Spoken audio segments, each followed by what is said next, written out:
Boy, things got heated on Capitol Hill with Congresswoman Jasmine Crockett went off on Republicans. You know, Donald Trump has been doing all he can to shut down the release of all the Epstein files. Now you got this stupid fool, House Speaker Mike Johnson, claiming that Donald Trump was an FBI informant to take down Epstein. They just make shit up every single day. But Congresswoman Crockett, she wasn't having none of that. Roland.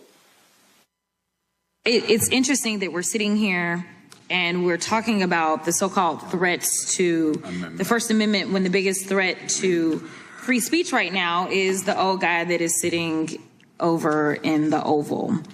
Now, Mr. Farage and I met over a month ago, and he has made it a brand of being this free speech warrior.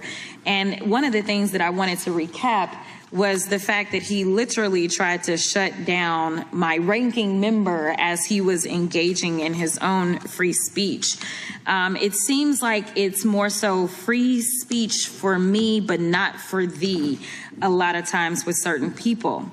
And it's sad that he had to run and have lunch with Trump or to go raise some money for his 4-member party. So, Mr. Price, you get to be the lucky one to help me figure out what exactly free speech advocates believe. It's good to see you again. You tell me whether these government actions support free speech or suppress it. Let's call it free speech or federal suppression. Fining or defunding news outlets or companies because they don't share a particular political message. I think I'm not entirely sure what context you're referring to. I think I'd need a little bit more information. So, long story short, if they decide that they are going to fine or defund any news outlet simply because it doesn't necessarily go far left or far right, do you think that that is a violation of free speech? Well, I'm not entirely sure how it would connect with, let's say, the area of expertise that I have. I think you may be referring to the PBS controversy. It's probably not something that I would be able to really... Not necessarily. But let me go to Professor K. Professor K, did you understand my question?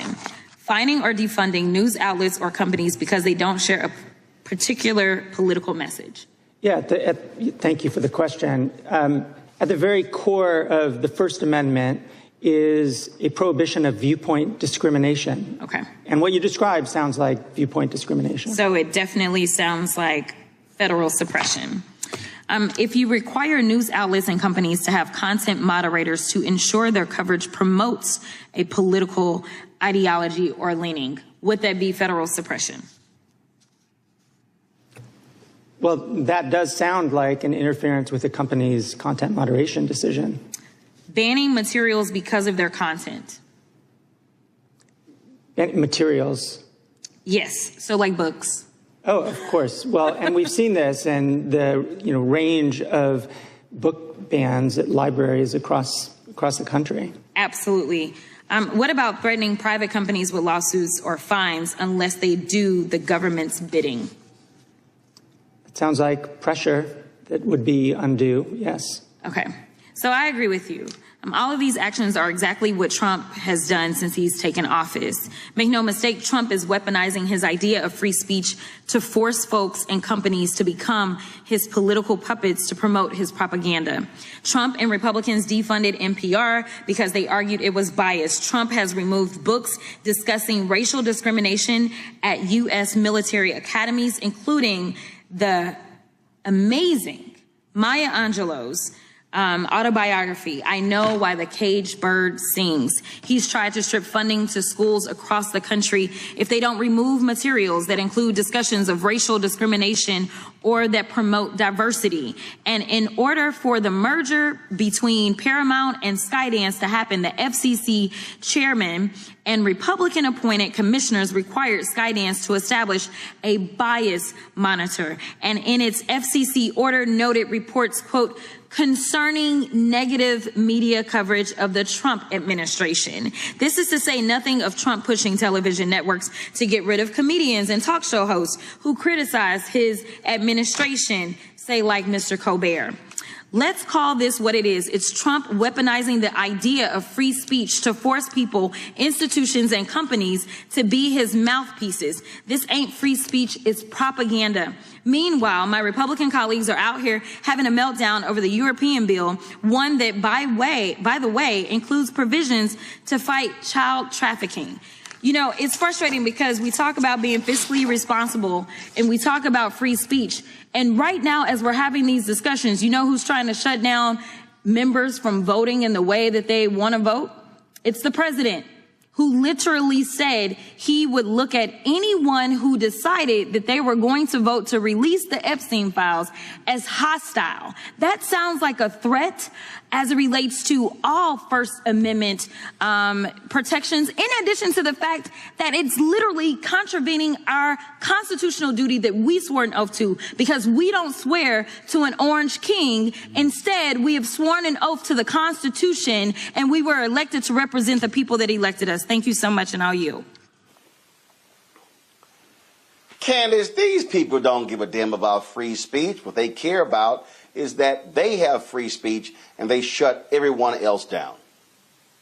Not only they shut other people down, but they also make them pay. It costs you to say what you want. Ask ABC, ask CBS. But what we're going to see now with these Epstein files is something else that they would have never seen before. And that is, as we know, these women have come together, and people from all sides of the political spectrum are now saying, we can just give that list by ourselves. We can go on this floor, we can claim immunity and use somebody else as a mouthpiece who has volunteered, and we are going to get that list by ourselves. He's got another thing coming. I don't think he saw this coming. I don't think he saw the crossing of people who have always been at the other end of the spectrum come together to say, this is ridiculous, and you can't force us to pay you to shut our mouths. We are going to say what we want because we're on the political floor. And that's going to be the difference, I think, in this one with these Epstein files. It's really a shame, too, because I think that people, they're just trained to listen to Trump. And the more and more he says something, at some point, it's like the tipping point. And all of a sudden, they just believe him for no reason. It's partly that. It's partly the algorithm. It's partly just people wanting to believe that the vote that they put in is actually working out.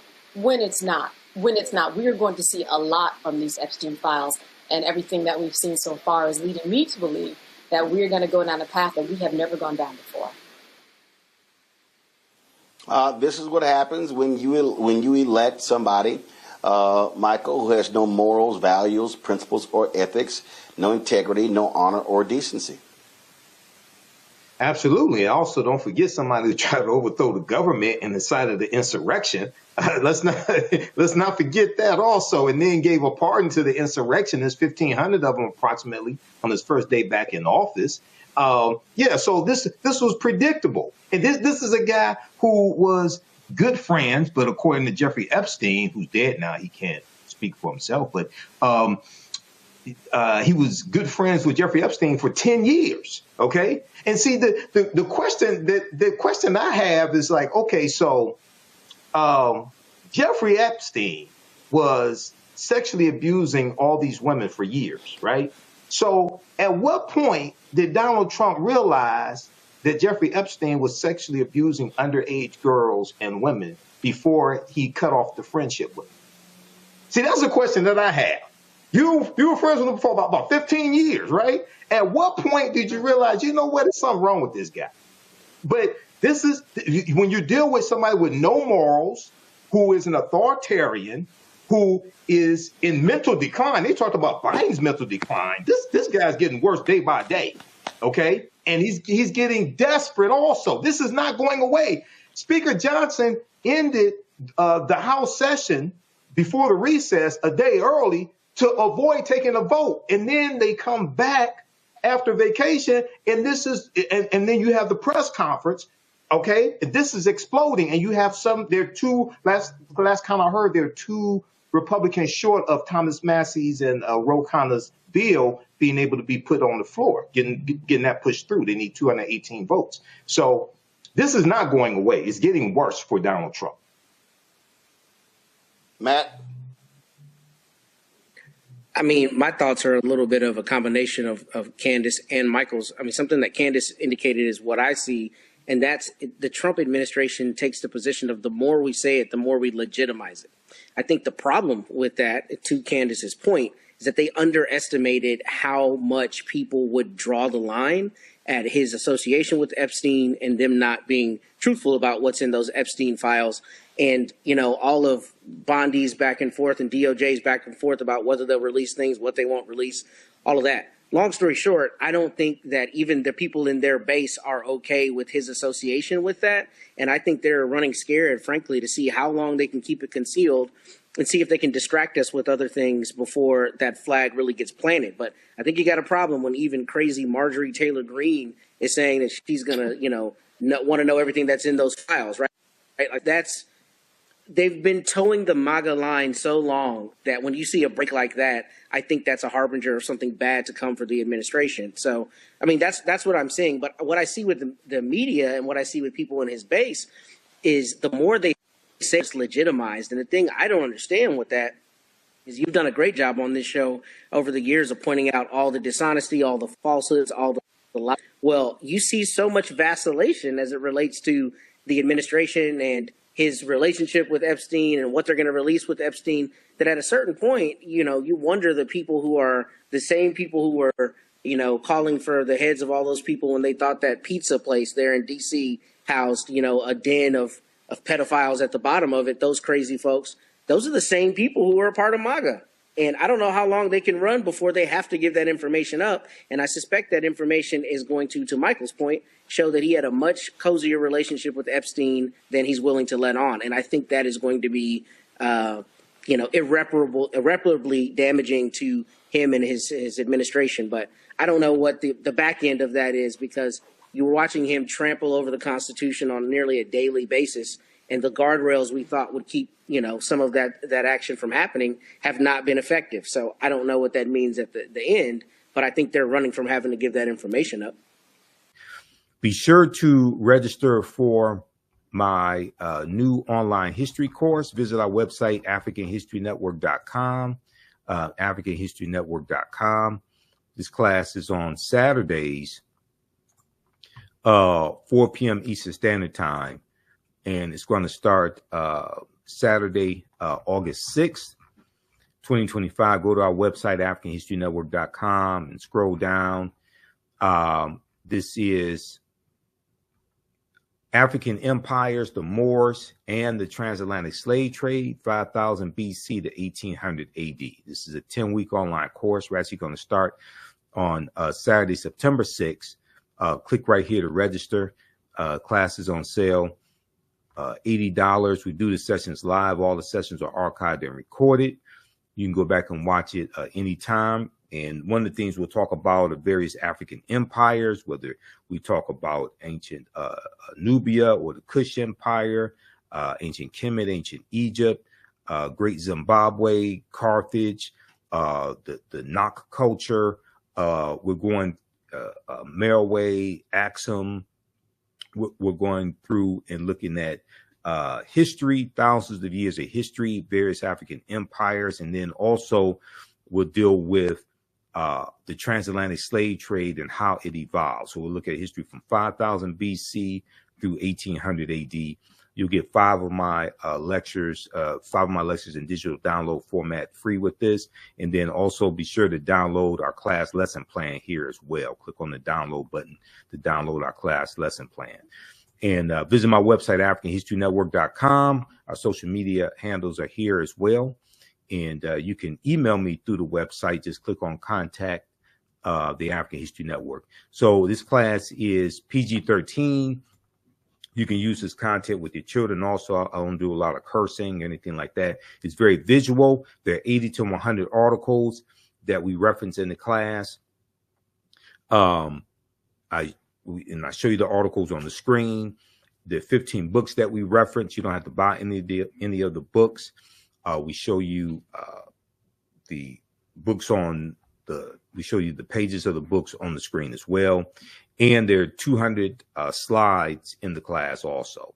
Okay. So I have a PowerPoint presentation, the video clips that we show, excerpts of interviews I've done with some of our historians. I've been teaching this class on and off since 2017, so it has evolved immensely since then. Also, you can support the African History Network through PayPal and Cash App. We have the information right on the homepage of my website. If you scroll down, $ the AHN Show through Cash App, and through PayPal, paypal.me/the AHN Show. This is our Cash App. Tag $ the AHN Show, SHOW. When you go to it, it'll say Michael and show my picture there. Okay, these are some fake African History Network Cash App accounts that have been stealing money from us. And I put our tag right here. Here's our link to our Cash App, QR code. Okay, so you can support us there if you want to donate support us $5, $10, $15, $25, $50, $100, whatever it is. It definitely helps us keep doing the research, stay on the air, pay some of the bills, and broadcast the Sunday night show also. And here's our link for PayPal, paypal.me/the AHN Show. Okay. All right. So look, we have to get out of here. Remember, at the African History Network, we focus on educating, empowering, and inspiring people of African descent throughout the diaspora and around the world, because right now it's correct wrong behavior. It's not over till we win. We're kind of forever.